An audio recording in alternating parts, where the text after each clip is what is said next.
Hello guys, welcome back to my channel political science classes. Myself Sonam Chauhan. So guys, आज का हमारा topic है कि असहयोग आंदोलन के क्या कार्यक्रम रहे, क्या कैसे उसकी प्रगति हुई। और इसमें बहुत सारे आज छोटे छोटे टॉपिक हम इस लेक्चर में डिस्कस करेंगे, क्योंकि इसमें जिस तरीके से शासन द्वारा दमन का जो मतलब प्रोसेस है वो अपनाया गया था, उसके बाद प्रिंस ऑफ वेल्स का इंडिया में किस तरीके से बहिष्कार किया गया था, एंड स्टेप बाय स्टेप फिर चोरी चोरा जो कांड हुआ था, फिर उसके बाद आंदोलन का अंत, यानी कि कम्प्लीटली जो आंदोलन था, मूवमेंट था गांधी जी का, वो कम्प्लीटली अंत उसका हो गया था वो, या कुछ समय के लिए पीछे हटाया गया था। ये सारी चर्चा आज हम इस क्लास में करेंगे। और साथ में बात करेंगे कि इसके बाद एक दल को क्रिएट किया गया, स्वराज दल, यानी कि आपकी जो भी क्लासेस होगी उसमें ने स्टेप बाय स्टेप जो भी घटनाएं निरंतर चली हैं, एक के बाद एक, उसको आज हम इसी लाइन में चर्चा करेंगे। हमारा यही मोटिव रहेगा कि जब तक आपके एग्ज़ाम आए, एक्सटर्नल जो यूनिवर्सिटी एग्ज़ाम है, तब तक हम इस पूरे ही कोर्स को कंप्लीट करें। और काफ़ी बच्चों का ये क्वेश्चन होता है कि अवेयरनेस वाली जो बुक्स है वो कहाँ से उसको लें, कहाँ से उसकी तैयारी करें। देखिए, राइट एंड लॉ वाली जो बुक्स आपकी सेमेस्टर में लगी हुई है, फर्स्ट सेमेस्टर की जब हम बात करते हैं, तो उसमें आपको कुछ भी खरीदने की या पढ़ने की ज़रूरत नहीं है, क्योंकि जैसे ही ये जो भी हम इसमें डिस्कस कर रहे हैं, इसी का छोटा सा पार्ट कहीं कहीं से पॉइंट उठा करके उस बुक में ऐड कर दिए गए हैं। तो जो भी बच्चे इस चीज़ को लेकर के परेशान हैं कि अवेयरनेस, राइट एंड लॉ कहाँ से पढ़े, ज़्यादा उनको परेशान होने की ज़रूरत नहीं है। बिकॉज जैसे ही फंडामेंटल राइट्स, डीपीएसपी और ड्यूटीज़ और बाकी के जो सीएम पीएम के जो पूरी पार्लियामेंट्री सिस्टम है, ये जब धीरे धीरे पढ़ते चले जाएंगे, आपके एग्ज़ाम से पहले ये मैं कंप्लीट करा करके रहूँगी। ये मेरा टारगेट है, ठीक है। और जैसे ही आपकी कंप्लीट हो जाएंगी, तो जैसे ही आप अवेयरनेस की मैं आपको यूनिट बताऊंगी कि उसमें क्या क्या है, तो आप अपने आप से ही वो चीज़ें एनालाइज करके देखोगे कि ये तो पढ़ा हुआ है। बाकी इसके अलावा आपको कोई भी प्रॉब्लम नहीं होने वाली है। कोई टॉपिक है, कंसेप्ट है, समझ में नहीं आता है, नीचे कमेंट्स बॉक्स आप लोगों के लिए ही है। आप लोग लिखा करो, अपनी समस्याएं बताया करो, और जो लेक्चर है वो कैसा लगा ये भी बताया करो। साथ में इस वीडियो लेक्चर को कहाँ से, कौन से राज्य से, किस सिटी से आप इसको अटेंड कर रहे हो, ये भी लिखा करो।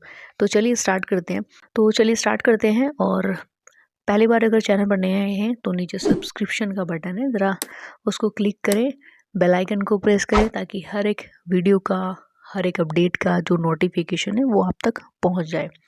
तो चलिए स्टार्ट करते हैं। जब हम बात करते हैं असहयोग आंदोलन के, तो उसके कुछ प्रोग्राम भी रहे होंगे, उसके कुछ वहाँ पे बातें भी रही होंगी, है ना। छोटी छोटी चीज़ें आप स्टार्ट करते हो तो सबसे पहले कुछ प्लानिंग की जाती है कि इसमें ये काम करने होंगे, ये सारी बातें।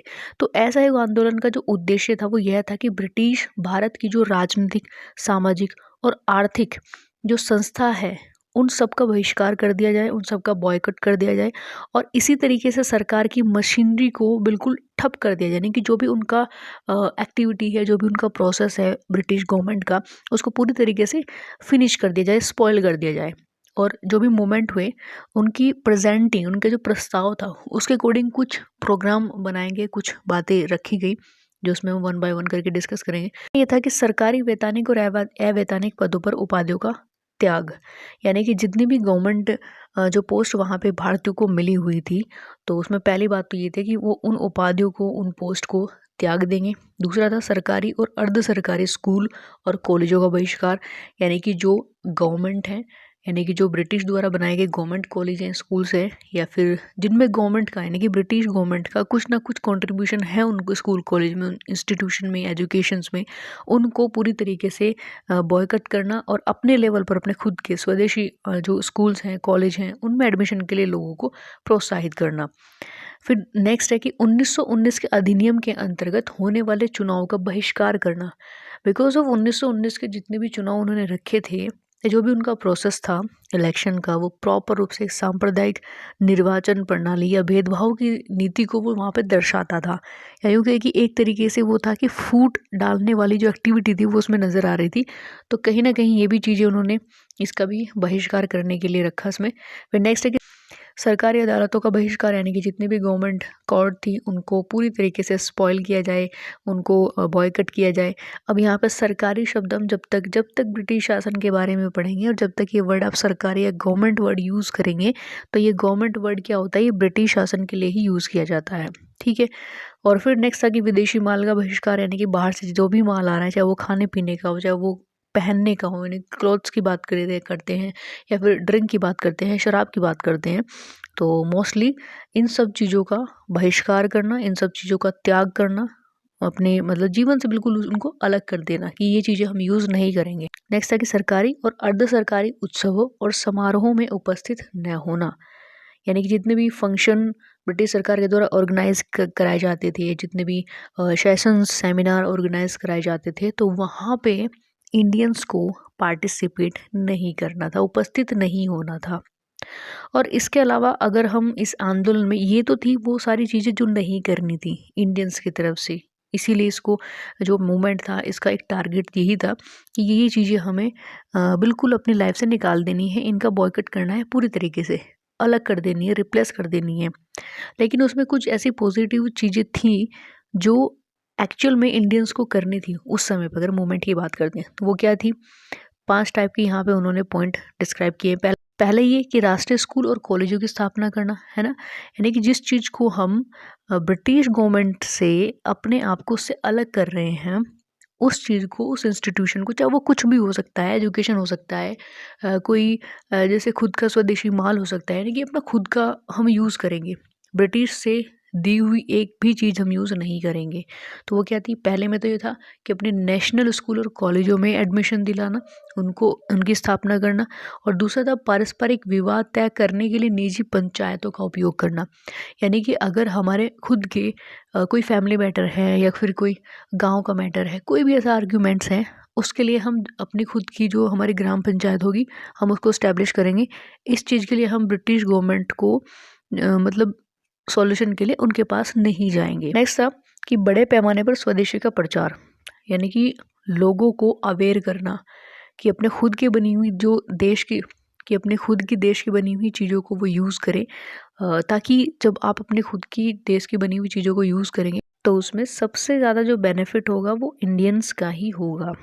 नेक्स्ट यहाँ पे कि हथकरघा, यानी कि हैंडीक्राफ्ट, जो हाथों से बनी हुई चीज़ें होती हैं, और बुनाई उद्योगों का जीर्णोद्धार करना।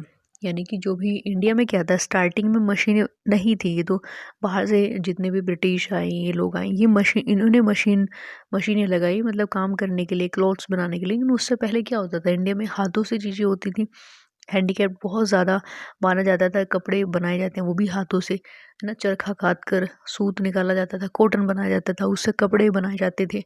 तो वो हर एक काम हाथ से होता था।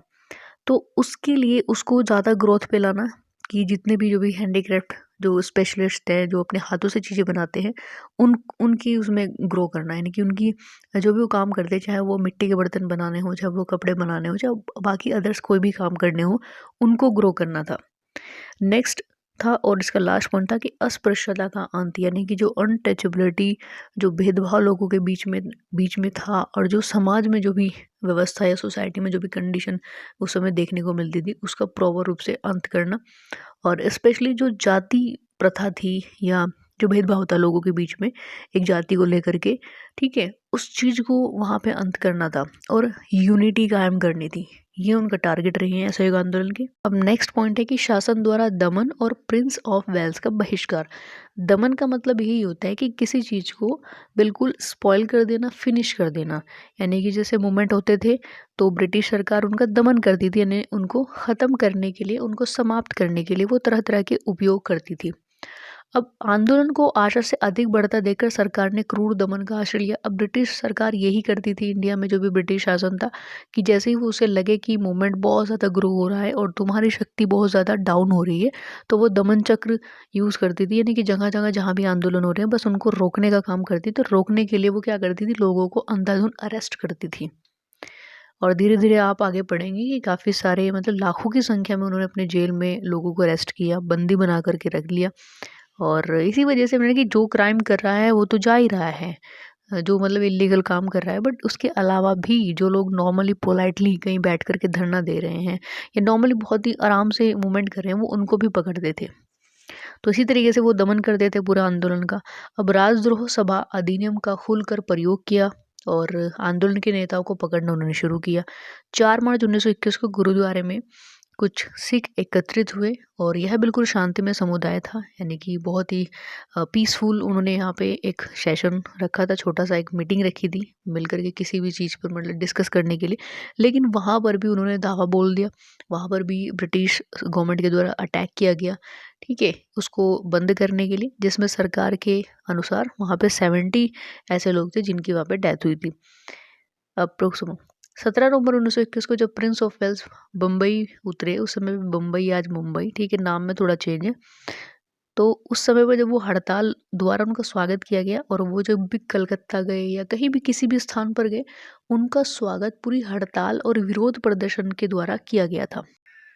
अब इसके बाद क्या होता है, देखिए 1 फरवरी 1922 को महात्मा गांधी जी ने वायसराय को पत्र लिखते हुए चेतावनी दी, उन्हें अल्टीमेटम दिया कि यदि 7 दिन के अंदर सरकार ने अपनी जो दमन नीति है उसमें चेंज नहीं किया तो वो बारडोली या गुंटूर में समन्वय आंदोलन प्रारंभ कर दिया जाएगा और जिसमें कर ना दो का भी कार्यक्रम हम शामिल करेंगे। यानी कि अब उसमें टैक्स को भी ऐड करेंगे, जो आप टैक्स वसूलते हैं हम उसका भी विरोध करेंगे उसमें। तो ये 7 दिन का अल्टीमेटम दिया था, बट इन 7 दिनों में कुछ ऐसी घटना होती है कि वहाँ पे आंदोलन को स्थगित करना पड़ता है। अब थोड़ा सा आप आइडिया लगा सकते हो कि स्थगित कौन सी घटना में हुआ था, क्योंकि हम बात कर रहे हैं यहाँ पे चोरी चोरा कांड की, जहाँ पे आंदोलन मतलब समाप्त नहीं बोलेंगे लेकिन कुछ टाइम के लिए वो पोस्टपोन कर दिया गया, वो स्थगित कर दिया गया।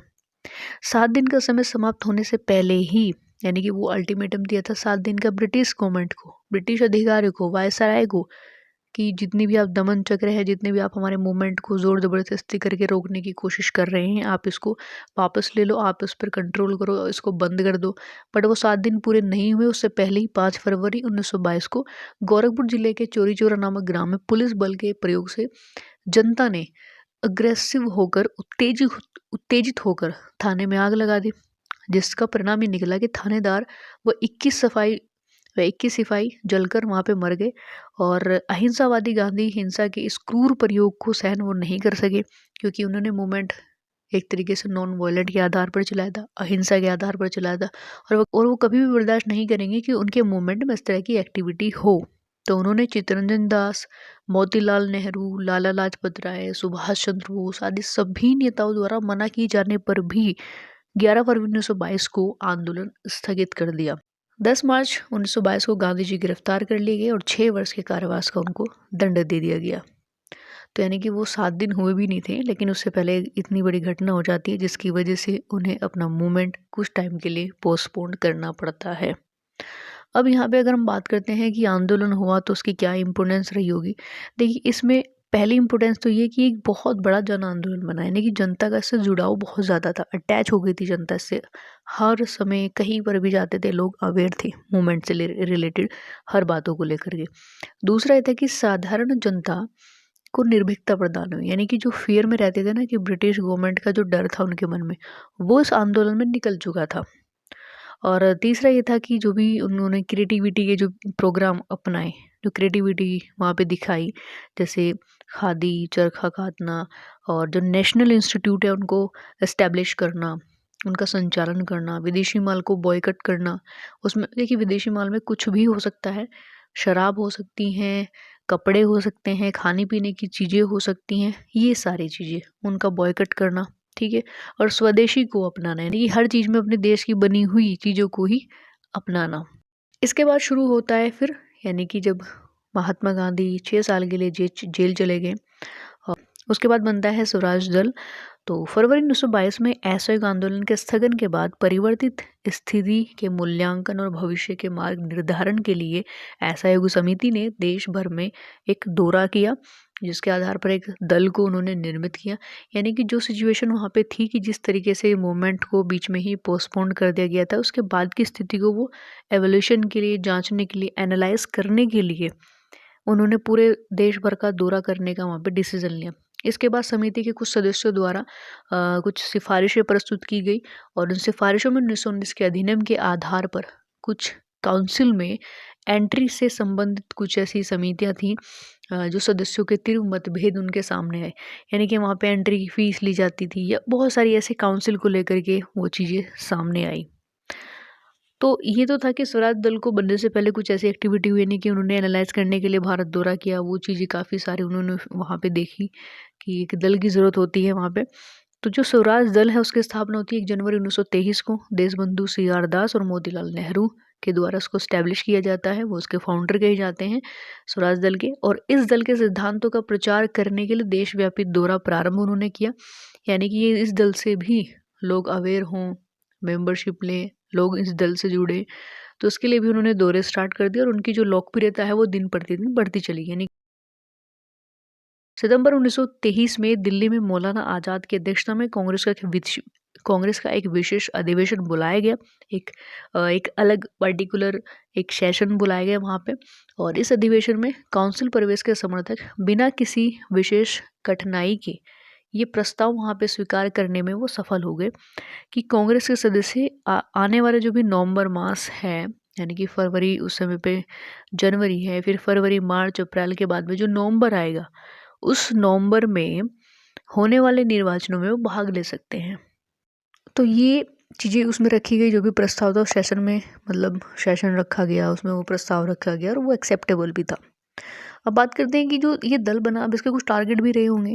बेसिकली उस समय पे दल बनते हैं, संस्था बनती हैं इंडिया के लेवल पर, या कोई भी मूवमेंट होता है उसके कुछ पर्टिकुलर कुछ टारगेट होते हैं। जिसके स्वराज दल का क्या कार्यक्रम रहा है, उनके क्या टारगेट रहे हैं। पहले तो काउंसिल में प्रवेश कर बजट को अस्वीकार कर दिया जाए, यानी कि जो काउंसिल जिसके मेंबर्स कुछ इंडियंस भी थे, उसमें एंट्री के लिए इंडियंस के लिए बहुत टैक्स लगता था उनको, वहाँ पे फीस पे करनी पड़ती थी।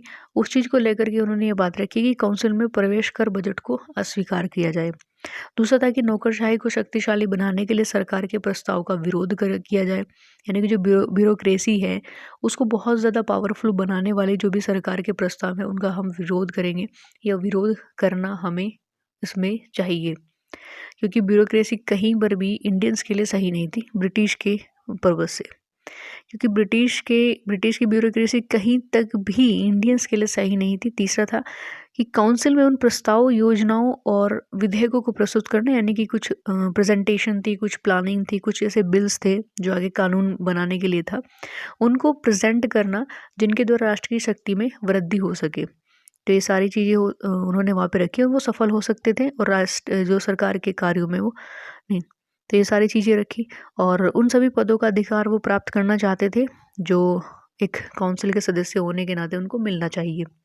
नेक्स्ट था कि काउंसिल के बाहर, काउंसिल का मतलब होता है परिषद, जहाँ पे कुछ कानून को स्टेब्लिश किया जाता है, कुछ कानूनों को बनाया जाता है ना। मतलब देश को लेकर के उसमें वहाँ पे कुछ डिस्कस किया जाता है, छोटी बड़ी प्रॉब्लम, ग्रोथ की, हर तरह की चीज़ें वहाँ पे डिस्कस की जाती है। तो काउंसिल के बाहर गांधी जी के रचनात्मक कार्यों में पूर्ण सहयोग करेंगे, यानी कि इस दल का एक मेन टारगेट ये भी था कि काउंसिल के अंदर की जो एक्टिविटी है उससे अलग गांधी जी के जितने भी क्रिएटिविटी के जो वर्क हैं, जो स्ट्रक्चरल उनके वर्क हैं, उनमें हम पूरा का पूरा अपना सहयोग देंगे, अपना कंट्रीब्यूशन देंगे। और उसके साथ ही कि यदि नौकरशाही को सही रास्ते पर लाने में हम असमर्थ रहे तो वे काउंसिल के पद को छोड़ देंगे, क्योंकि उस समय पे जो ब्रिटिश काउंसिल था उनके कुछ मेंबर्स इंडियंस भी थे। तो उन्होंने ये मतलब टारगेट रखे थे कि अगर हम इनकी ब्यूरोक्रेसी को सही रास्ते पर नहीं ला सकते, या किसी भी कारणवश हम नहीं ला पाए, तो हम इस पोस्ट से, जो हम काउंसिल में यहाँ पे वर्क करते हैं तो हम उससे अपना पद छोड़ देंगे। तो ये थी पूरी की पूरी उनकी स्वराज दल के कार्यक्रम, उनके जो टारगेट थे। अब हम बात करते हैं यहाँ पे लॉर्ड इरविन की घोषणा और पूर्ण स्वराज्य का प्रस्ताव। इसमें छोटे छोटे टॉपिक है, जैसे इंग्लैंड में मजदूर दल की सरकार का बनना, लॉर्ड इरविन की क्या घोषणा थी, या ब्रिटिश राजनीति की फिर उसके बाद में क्या प्रक्रिया रही, क्या प्रोसेस रहे, गांधी इरविन भेंट, या फिर लाहौर अधिवेशन। ये छोटे छोटे पॉइंट। अब सबसे पहले बात करेंगे इंग्लैंड में मजदूर दल की सरकार का बनना। मई 1929 में इंग्लैंड में जो आम चुनाव हुए उनमें अनुदार दल की हार हुई और मजदूर दल के रैमजे मैकडोनल्ड के नेतृत्व में सरकार बन गई। उन्होंने उदार दल के सहयोग से सरकार का निर्माण किया, और इसके साथ ही मैकडोनल्ड ने गवर्नर जनरल इरविन को भारतीय मामलों में परामर्श के लिए इंग्लैंड बुलाया। अब अगर वहाँ पे एक मजदूर दल की सरकार बन रही है तो उसका मतलब आप समझ सकते हो वहाँ पे कि वहाँ पे भी कहीं ना कहीं एक रेनेसा का जन्म हुआ है। वहाँ पे मोनार्ची सिस्टम धीरे धीरे डाउन की डायरेक्शन में है और एक मजदूर जो संघ है उसकी सरकार बनी, यानी कि आम जनता के वहाँ पे भी सुनवाई होगी। तो काफ़ी चीज़ें ये जो हम एक्टिविटी पढ़ते हैं काफ़ी हद तक इंडिया के लिए बहुत फ़ायदेमंद थी इस तरह की चीज़ें। दूसरा पॉइंट है कि लॉर्ड इरविन की घोषणा।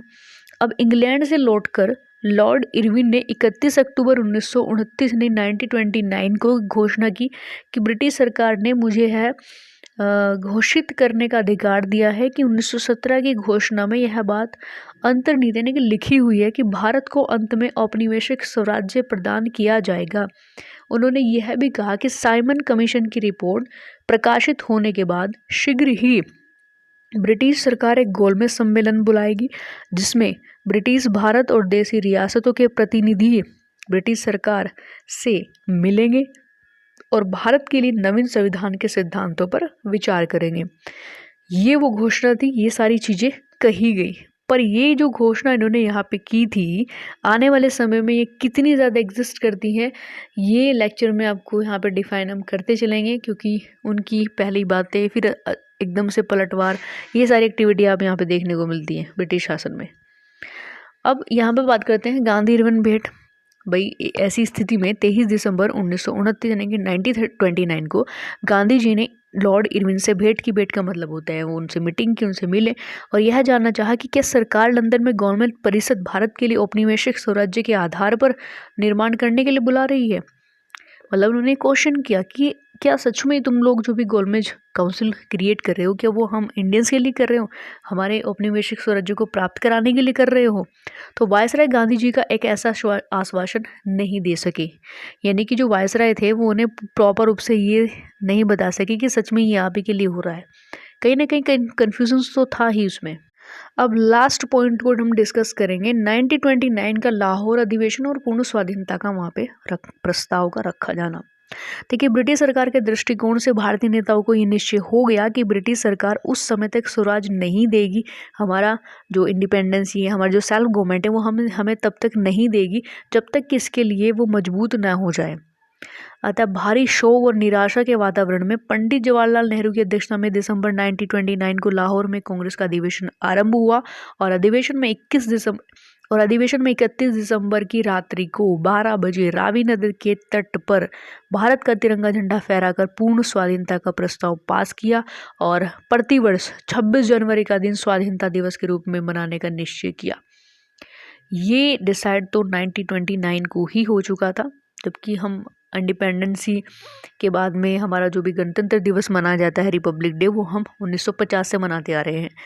तो ये चीज़ें यहाँ पे इसी तरीके से डिसाइड हुई, यानी कि वो लॉर्ड इरविन जो इरविन की घोषणा थी वो कहीं ना कहीं उन्होंने कर तो दी थी, लेकिन जब गांधी जी ने उनसे क्वेश्चन किए तो वे अपने आप में ही मतलब एक कन्फ्यूज़न भरा फेस उनके सामने वो दिखता है कि सही में ये चीज़ें सिर्फ बताने के लिए कुछ ऐसा खास ज़्यादा एक्टिविटी इनकी होगी नहीं।